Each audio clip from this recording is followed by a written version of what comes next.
Hindi natin kailangan na mas angat tayo sa buhay, na mapera tayo, na mayaman tayo. Ang kailangan natin dito sa mundo ay makatulong tayo sa ibang tao. Tatay mga ano po yan? Mga kalakal po. Nangangalakal po kayo. Taga saan po kayo, tay? Taga Barangay Rizal. Barangay Rizal. Ilan taon na po kayo, tay? 53. Yan, tay. Tay, may binigay po pala kaming grocery na galing po kay Ate Pat. Dito po kay Ma'am Patricia. Dahil birthday niya po, namigay siya ng groceries. Ano po tayo masasabi nyo? Ay, maraming salamat. Happy birthday. Tay, nakakamagana po kayo niyan?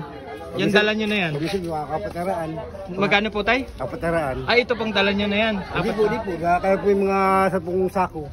10. Ibig sabihin, ito lang po ay magkano lang yan? Mura po ito kasi pipo yun eh. Pipo yung buti lata, plastic. Taga saan po kayo? Saan po kayo nangangalakal? Hanggang po yung pasaya ko. Wala po kayong sasakyan Kumain na po kayo, tay? Hindi pa nga. Hindi pa nagkain siya. Hanggang pasaya ko.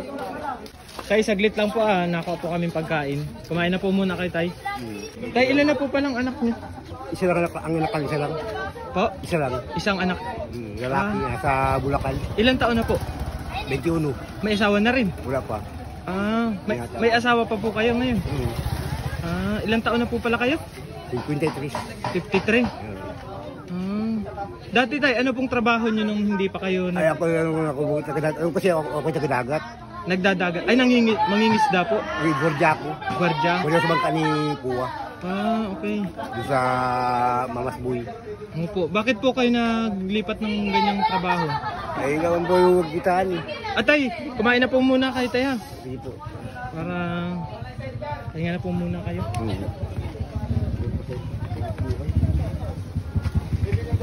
So ito pala guys, nakita natin si tatay na nangangalakal dito sa... Ano ko lang ngalakal? Ay, nangunguha lang po ng Nangunguha sa tabi. Ayan. Ito nga pala si tatay nangunguha ng mga, kumbaga nililinis niya yung mga paligid. Kumbaga may mga plastic o bote, kinukuha ni tatay. Kailan pa po kayo tayo niyan? Anong oras? Alas 6. Alas 6 po ng madaling araw. Magaw, liwanag lang. Bali yan na lang po yung kain nyo. Ito pa lang.